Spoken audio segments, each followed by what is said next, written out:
Today's Wednesday, and lockdowns return as health experts try to bring yet another outbreak under control before everyone living here is made sick, becomes ill, is hospitalized, and dies as a result of this dangerous new attack. The U.S. has already started delivering munitions to Israel as the death toll rises, and the recent Hamas attacks triggering alarms for many influential people here in the U.S.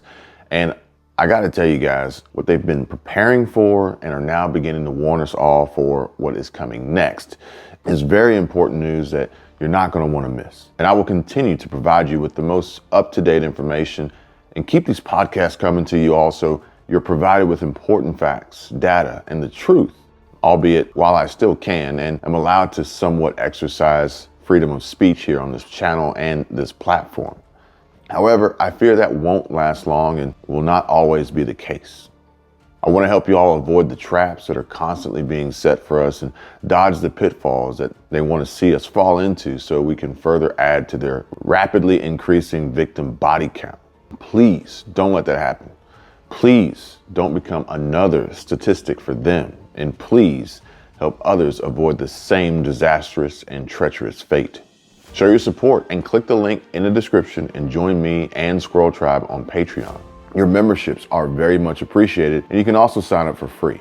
100% and entirely free, and get access to Patreon only exclusive uploads, videos, shares, posts, and have access to us directly with our free community chat that we're posting in daily. Go to patreon.com/Kevin247 and sign up now. Now back to the podcast.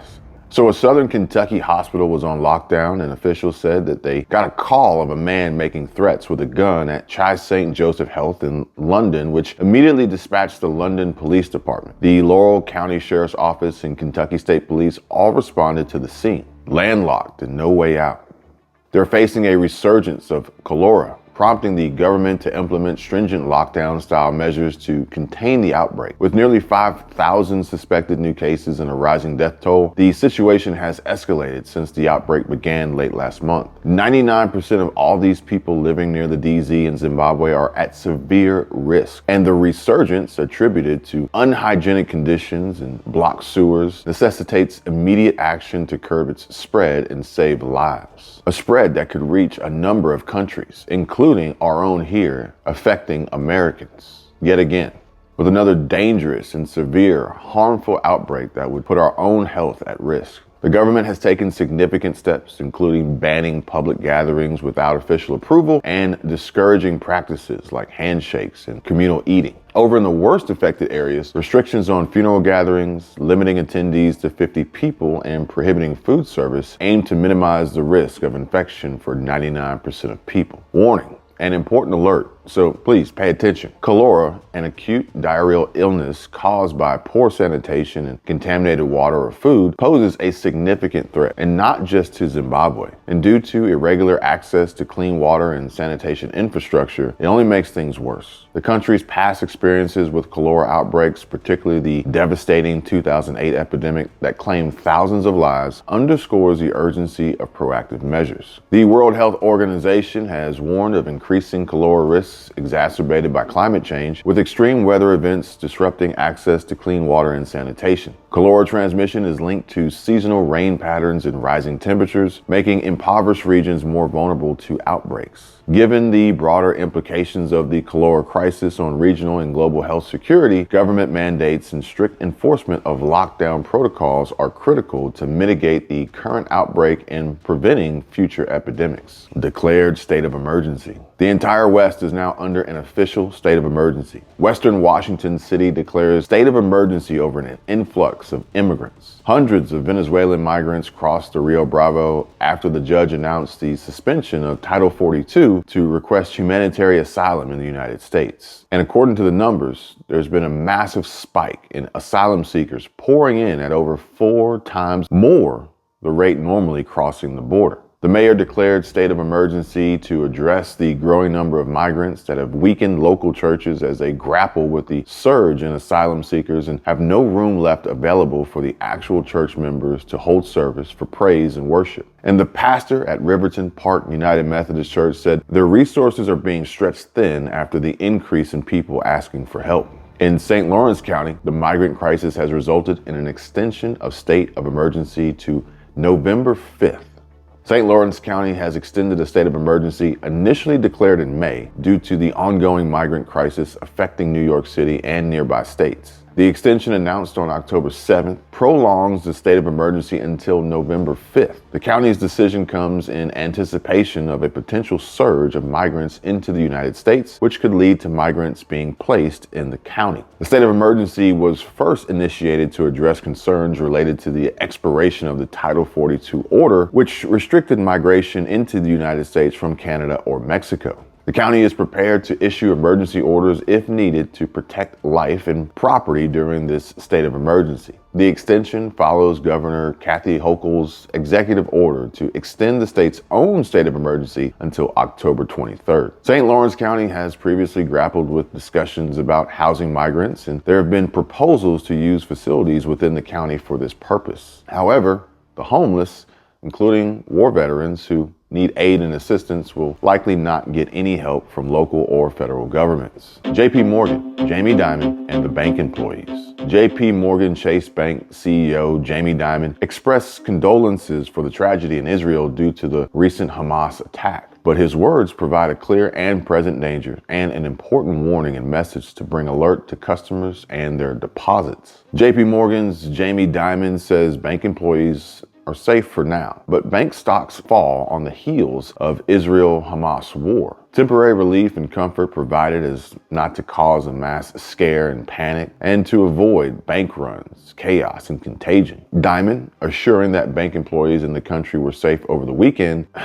However, bank stocks, including JP Morgan Chase, fell more sharply than the broader market following the geopolitical concerns raised by the attack, and the Federal Select Sector SPDR ETF dropped 0.8%, while major bank indices saw declines too. Jamie Dimon emphasized the human cost of war and terrorism, noting that the impact is significant, with many lives lost or forever changed. The decline in bank stocks occurred as investors sought traditional safe havens amid heightened geopolitical tensions, and the upcoming third quarter earnings season will commence with updates from major banks like JP Morgan Chase, Citigroup, and Wells Fargo. Meanwhile, Fed Vice Chairman for Supervision addressed bank regulation at an American Banks Association meeting, and if you want to know what he had to say, and more importantly what it all means and all the steps that I'm taking now as a result to get ready, stay safe, and continue to prepare, then make sure you come on over and join us on Patreon by clicking the first link in the description down below. Cracks in the system.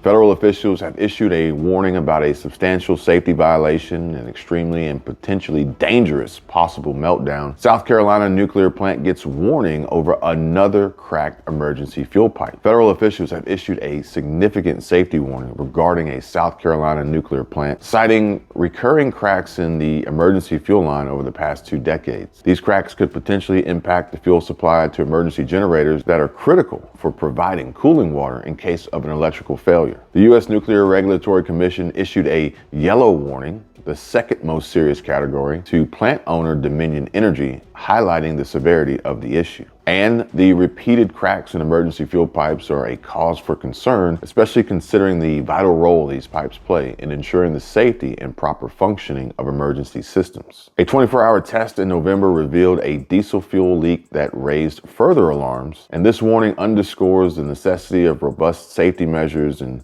thorough inspections in nuclear power plants to keep us all safe and able to go back home to our families each and every night. The warning also raises questions about the overall reliability and integrity of the backup system that is in place at these nuclear plants. And even more concerning, Dominion has submitted a request to renew the license for the nuclear plant for an additional 40 years. Needless to say that this has brought forth the importance of rigorous scrutiny and comprehensive analysis of safety systems before any license renewals are granted, but it's likely that these requirements and basic measures of safety protocols will be overlooked despite the recent incidents serving as a wake-up call to prioritize safety, thorough inspections, and stringent regulatory oversight in the nuclear energy sector. And there needs to be a mandatory requirement for Dominion Energy to maintain being 100% committed to improving the reliability of the backup system and maintaining the necessary components, which emphasizes the need for continued safe operations and enhanced safety measures during times of political talk and conversations of the effects of climate change and clean, renewable energy.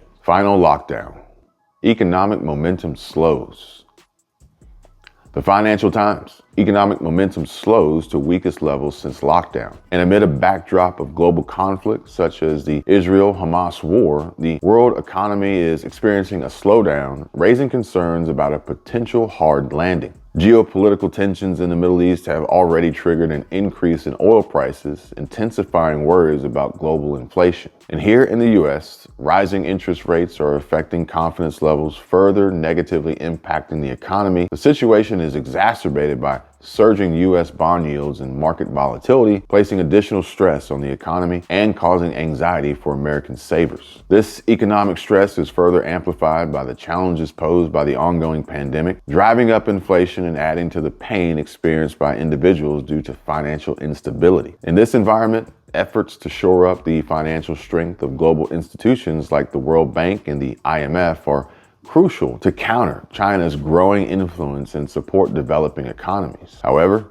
addressing the escalating market volatility and economic stress remains a pressing concern for both policymakers and individuals navigating an uncertain economic landscape. Please like and subscribe for more important updates and breaking news. Click the link in the description and become a member on Patreon for far more in-depth discussions and insider tips, strategies, and insight from myself, Kevin, Michelle, Squirrel Tribe, and gain access to our network of professionals, economic experts, financial planners, and get better prepared for the challenges that we are sure to face with each new day. Now, I know I don't want to be stuck facing returning lockdowns and experiencing financial hardship as they continue to use our own resources against us and to control us and force us into a box or paint it back into a corner. I would rather have everything needed opposed to needing it and not having it. Remember, knowledge is key, and it's not just what you know, but also who you know. So let's get to know each other better. All right, come on over to Patreon and allow me to introduce myself and get to meet you on a much more personal level, learn about you and where you are today, and find the best ways to get you caught up to speed and